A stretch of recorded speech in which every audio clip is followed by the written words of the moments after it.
Welcome to the Latter-day Freemen podcast, a podcast dedicated to building a movement of Latter-day Saints united in defense of the principles of freedom and our inspired Constitution.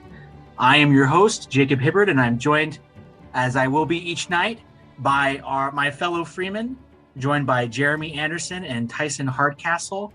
We're so excited to have you joining with us on what is our the first episode of this new podcast. We're incredibly excited to be with you, to be talking about the principles of freedom and coming together in defense of them. We live in a time where, in a lot of ways, freedom is under attack, where freedom is misunderstood. There's no time better than now for us to come together to talk about freedom and hopefully stand up with it together. So we're going to introduce ourselves to you guys since this is our first time meeting with you. We're introducing ourselves, where we come from, what we do. And we're going to share with you a book that we think each of you should read, if you could only read one book. So I'll start, and then we'll go Jeremy, and then we'll go Tyson. So like I said, my name is Jacob. I live here in Utah. I was born in Illinois, grew up in Iowa, and then lived in Switzerland for a while, and then went on my mission, went to BYU, and I've lived here in Utah for about 5 years now, I guess. I work for a nonprofit organization here in the state, working in politics. But I'll be leaving that to start law school this fall. And one book I think that everybody should read, one non-scripture book that everyone should read, is The Law by Frederick Bastiat. It's short, it's awesome. You should definitely read it if you haven't read it already. All right, Jeremy, why don't you introduce yourself to the people? Okay, my name is Jeremy Anderson. I grew up in Alaska, Anchorage, Alaska. I also went to BYU. That's how I know Jacob. I'm studying education policy right now, and I'm an entrepreneur. One book that I think everybody should read, it's also a short one, really good read, The Go-Giver by Bob Berg and John David Mann. Excellent book. Awesome. Tyson, why don't you introduce yourself to the people? Sure. Yeah. So my name is Tyson Hardcastle. I was born and raised in Utah and have lived in Utah my whole life, except for a brief time as a missionary in Russia. And let's see, I am a father to 2 boys. I've done a lot of education in health and business, but I still have yet to find what I would claim to be like my profession or my career. As far as books, I'm going to go ahead and cheat and give you 2, one fiction, one nonfiction. The fiction I would recommend everybody read is The Power of One by Bryce Courtenay. I think it's just an awesome self-discovery book, and it has awesome principles all in a really compelling narrative. And then the nonfiction would be The 7 Habits of Highly Effective People by Stephen Covey. I would claim that to be as close to the scriptures as you possibly can get in a self-help style book. So there they are. Awesome. Well, like I said at the top, beginning of the podcast, this is a podcast dedicated to building a movement of Latter-day Saints in defense of the principles of freedom in our divine Constitution. And that might make some of you, so we're obviously Latter-day Saints. We've all served missions. Tyson served in Russia. Jeremy, you served in Brazil, if I remember right. Yeah, Brazil. And then I served in Baltimore, Maryland. So each of us were Latter-day Saints. Each of us are fathers. And obviously we care about freedom. And so that might bring up the question for some of you, why should Latter-day Saints get involved in politics? Or why should it be important to us as Latter-day Saints, what's happening in the political realm? And so I just want to open that question to both of you, Jeremy and Tyson. Why should Latter-day Saints be involved in politics? Yeah, so the first answer for me is we've been asked to be involved in politics by our leaders.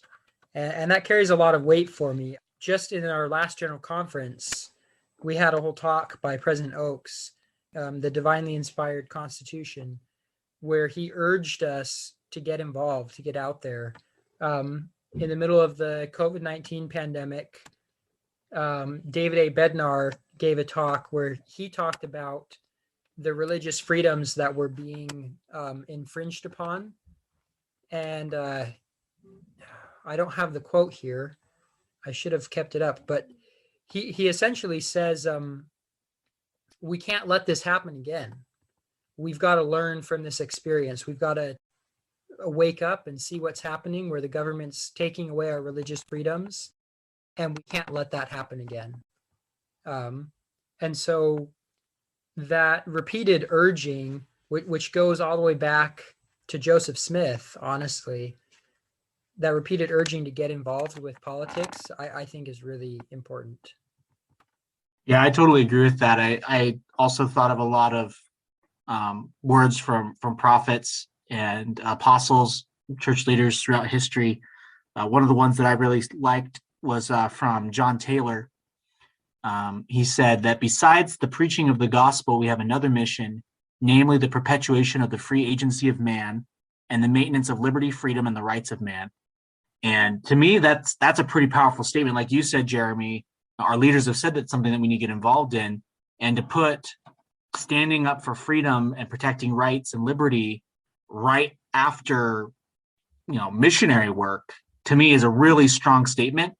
And you can find statements like this throughout church history. President Benson said you can't fully be living the gospel if you're not working to save freedom in the Constitution. So, I think you're absolutely right. Our leaders have put a huge emphasis on this for us and put the responsibility on us as Latter-day Saints to get involved in the fight for freedom. Tyson, what about you? What's your answer to the question of why should Latter-day Saints get involved with politics? So I liked a quote by David O. McKay from The Instructor. It was given in 1956. It says, next to being one in worshiping God, there is nothing in this world in which this church should be more united than in upholding and defending the Constitution of the United States. If members of the Melchizedek priesthood allow the U.S. Constitution to be destroyed, they not only forfeit their rights to the priesthood, but to a place in this highest degree of glory as well. That just comes off as really harsh, I think, really potent. And I can't help but agree with it, because this life is meant for us to learn how to be like God, and God's work in his glory is to bring to pass the immortality and eternal life of man.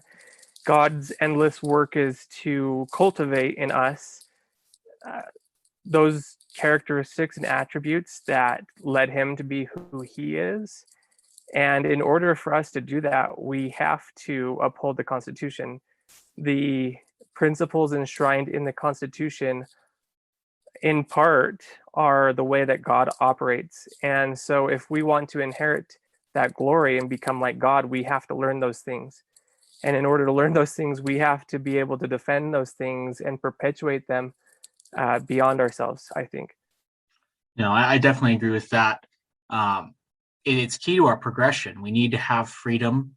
President Oakes in this last conference taught that for us to be able to exercise our agency, we need to have a situation. The ideal situation is to be in a position of maximum freedom, to exercise our moral agency, to act on our choices, to make choices, to exercise liberty. And I think it also goes deeper, even deeper than that, like you said, Tyson, about God's trying to mold us and prepare us to become like him. And that reminds me of section 121 of the Doctrine and Covenants, where it talks about the rights of the priesthood.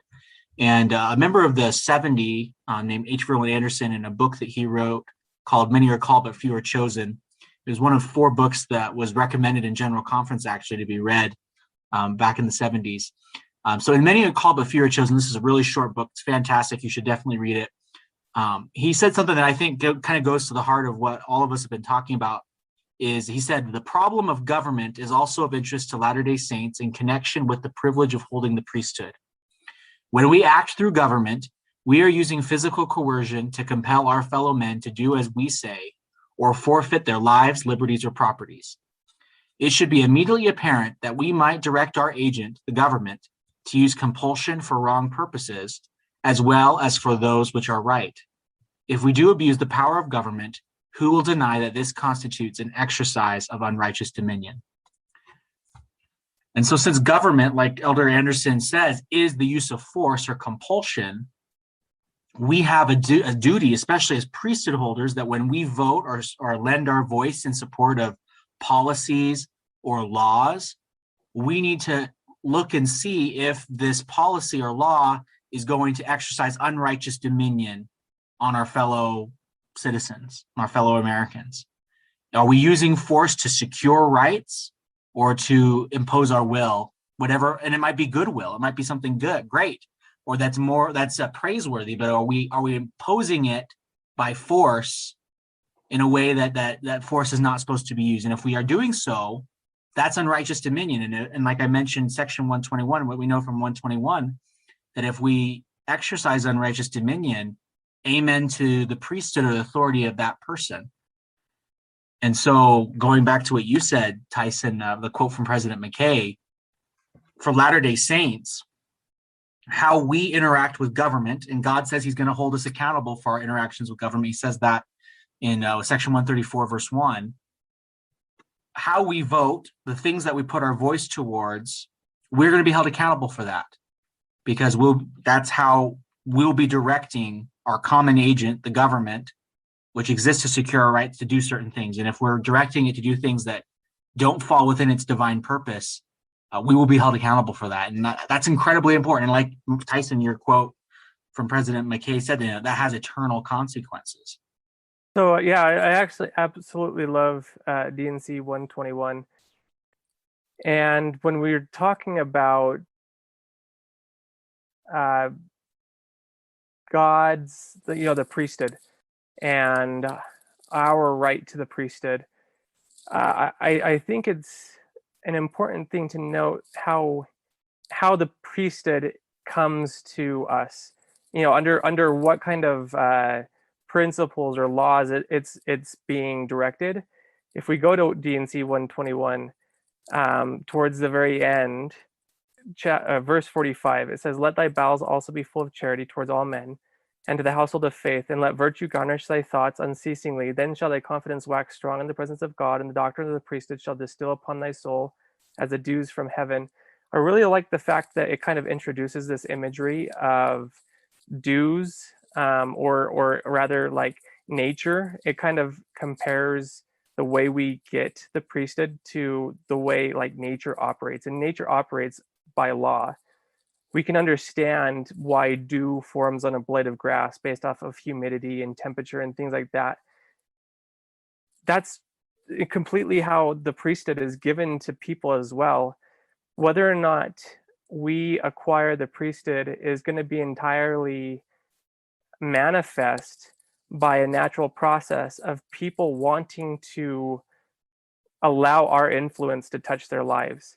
And so if we consider for a moment how easy it is for us to abuse the priesthood, D&C 121 says it's like the sad experience that the nature of almost all men is to, as soon as they get authority, to abuse it. Just think of the last time you were around your children.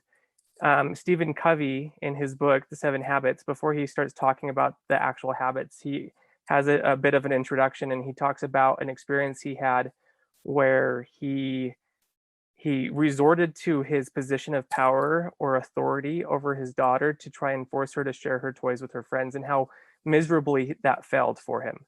And so if you reflect back to the last time you were around your kid, how fast did you resort to your position of power to try and get them to do something, even if it was a good thing? How fast was it? And then we have to think, well, that was just, a small little instance in our home.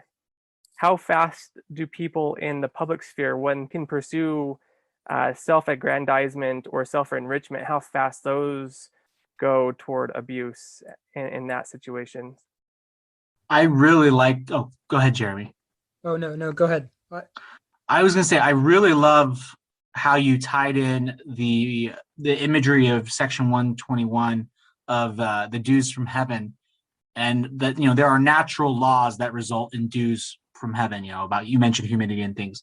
Well, the same thing there, we acquire priesthood power by natural laws, by acting in accordance with God's laws.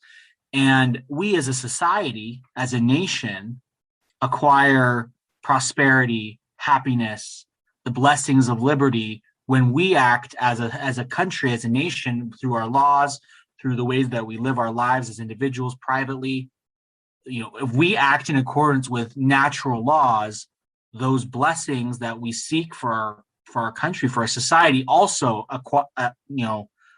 grow and accumulate as we follow those natural laws. And these inspired principles that we've been taught through the scriptures, through prophets, through inspired individuals throughout history who've taught true principles about freedom and about the proper role of government. When we follow those, we acquire all these blessings as if like the dew from heaven, I would say.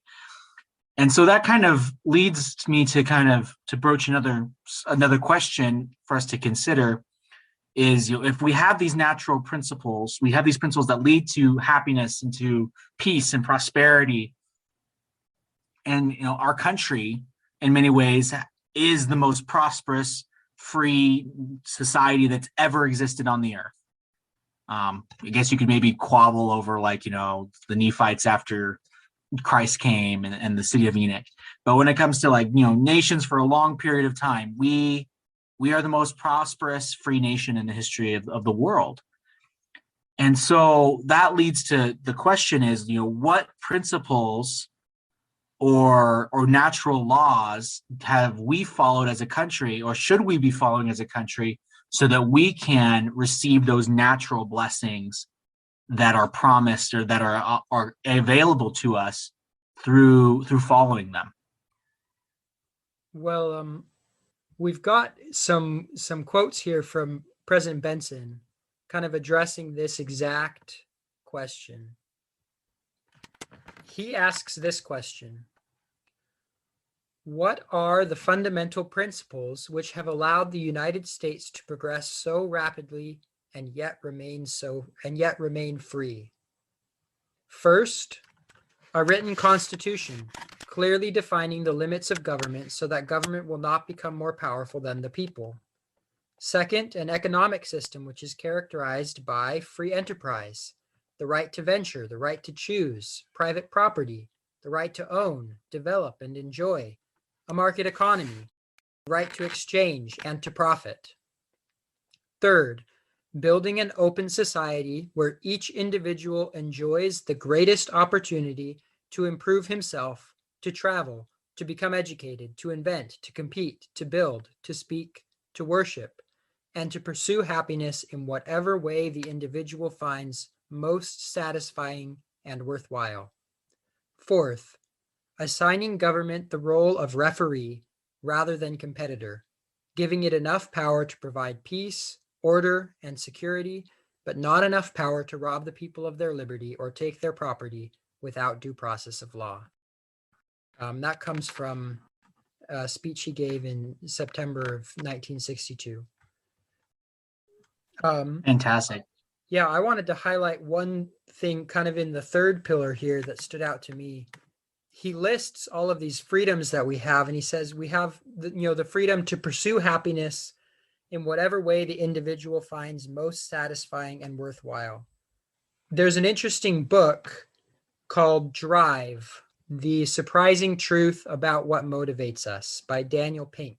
He summarizes decades of research into human motivation and finds that what really motivates people is, he summarized it in 3 principles: autonomy, mastery, and purpose. So it's kind of this ability to direct our own lives, the ability to work at something and really get better and master that skill, and then being able to improve the world around us to add value to somebody's life. And when you give people the freedom to do whatever makes them happy, that's the sort of thing that they start doing. They start doing things that allow them to direct their lives, that allow them to work and improve and build something in themselves, and then allow them to give back to the world in some meaningful way, whether that's to a specific person or the world in a bigger sense. And I would contend that that's what entrepreneurism is. Or when you start a business, you get all of those things in one go. And so America's prospered because of we have this entrepreneurial spirit, and we have this freedom to innovate and to work and build businesses, and we've really prospered economically because of that. And it's because we gave people the freedom to do what made them happy, and they're like, it makes me happy to start a business. That's fantastic. Tyson, what about you? What values do you see or principles that you see that have led to America having success or will lead to having success, or the blessings of prosperity and freedom and happiness? So Timothy Ballard has 4 books that I think really kind of enshrine or talk about the principle that I think has led to America's success, and that is a national covenant. And so Timothy Ballard's books, 1, The Covenant, 2, it's the Lincoln hypothesis, the Washington hypothesis, and then the Pilgrim hypothesis all talk about this national covenant.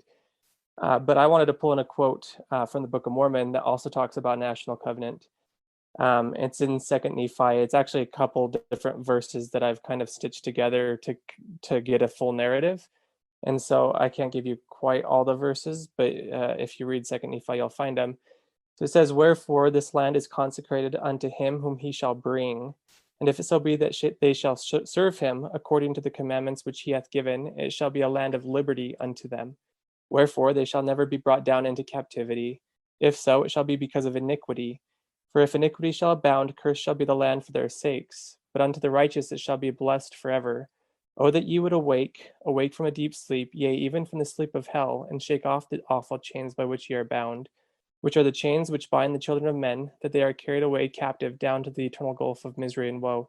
Awake and arise from the dust. Arise from the dust, my sons, and be men, and be determined in one mind and in one heart, united in all things, that ye may not come down into captivity. Awake, my sons, put on the armor of righteousness, shake off the chains with which ye are bound, and come forth out of obscurity, and arise from the dust. Wherefore, if ye shall keep the commandments of the Lord Lord hath consecrated this land for the security of thy seed." And so I think there's a lot of power in a group covenant, such as a national covenant. I can't remember what Area 70 came to my mission and talked about blessings that groups of people can merit because the group is being righteous. It's different and it's separate from those blessings that you can merit as an individual because you're being righteous. And so a national covenant is definitely something that has led America to be in the position that it is right now. I actually think it's really interesting in that quote, if you look back a couple of lines where Lehi says, "Shake off the chains with which ye are bound, and come forth out of obscurity, and arise from the dust." And so if you ask yourself, what does obscurity mean? And to me, it means being unknown. And so if we go back again to the first question too, like, why should we be involved, or is it important for us to be involved? Even Lehi in the Book of Mormon is telling us we should not be unknown. We should make ourselves known and fight for this national covenant because it has led us to what we have enjoyed so far. Tyson, can I ask a question there? What would you say entails our national covenant as America? Is it kind of this dedication to freedom that's embodied in the Constitution, or what exactly is the national covenant? Yeah, so that's a good question. What I really kind of took away after reading those books of Timothy Ballard's is that in each instance, he kind of shows you how the individuals he talks about not only were doing God's will, but knew that they were doing God's will. Now he calls them hypotheses because it's not as robust as some other literary works that might be scholarly in nature, but he pulls in really good information. He talks about how, like, Lincoln checked out the Book of Mormon, and he shows the time period of when the Book of Mormon was checked out and decisions that Lincoln is making. And he proposes this hypothesis of these decisions being made because Lincoln was exposed to this idea of a national covenant, and that influenced how he acted. And so the answer, I think, would be our purposeful efforts to live according to God's law, which for a lot of America we've lost. A lot of Americans are no longer religious and are no longer even comfortable talking about God in a public forum, and that's a big problem for a country that has ridden on a national covenant from the very beginning. And so, again, as Latter-day Saints, it's really important for us to not only share the gospel, but to be involved in politics, to try and spread the influence that we have, to share our light, to be the salt and the savor, to be the leaven in the bread. There's so many images that Christ can evoke. Our purpose in a national sense as Latter-day Saints is to make sure that we don't forget the national covenant. And I really think that it supports all the principles, Jeremy, that you were able to bring up too, that led us to be a successful country. And I think those are both fantastic points and values and teach principles that we need to hold to. And it kind of goes to what this podcast is about. Like we said at the very, very beginning, we're about bringing Latter-day Saints together in defense of the principles of freedom and our divine constitution. And those principles that we're seeking to defend are the principles that have led to the success of this nation. And as Latter-day Freemen and as a podcast, as our website, what we have chosen to focus on are those principles that President Benson lists that Jeremy shared and that are part of that national covenant, like Tyson shared with us. And it's what we like to call these four principles that President Benson listed. We like to call them the four pillars of America. And it's these principles that we are seeking to conserve or preserve and around, because we know from experience and from the words of the prophets, from the scriptures and other inspired individuals, that these are divine principles that lead to peace, to happiness, to prosperity, to freedom. And we've been encouraged recently by President Oaks in this last conference that we should learn and advocate for these principles. And that's what we're hoping that this podcast can be, a place where, as Latter-day Saints, we can come together, just talk about these divine principles, and then apply them to the world that we're living in today, the issues of the day, the things that we're seeing. It's so easy to get distracted, I think, in today's political arena by personalities, by parties, by catchy slogans, and the movement of the moment, whatever it might be.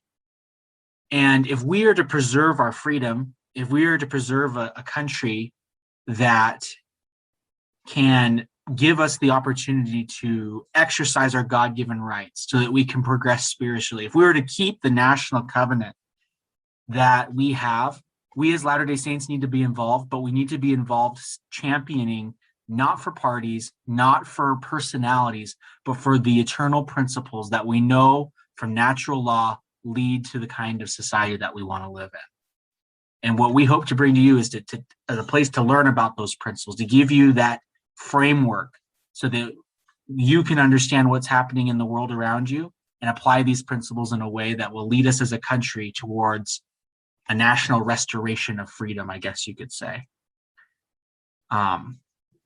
Tyson already shared this quote earlier about how we've been encouraged by prophets that we need to be one in worshiping God, but then also one in defending the Constitution.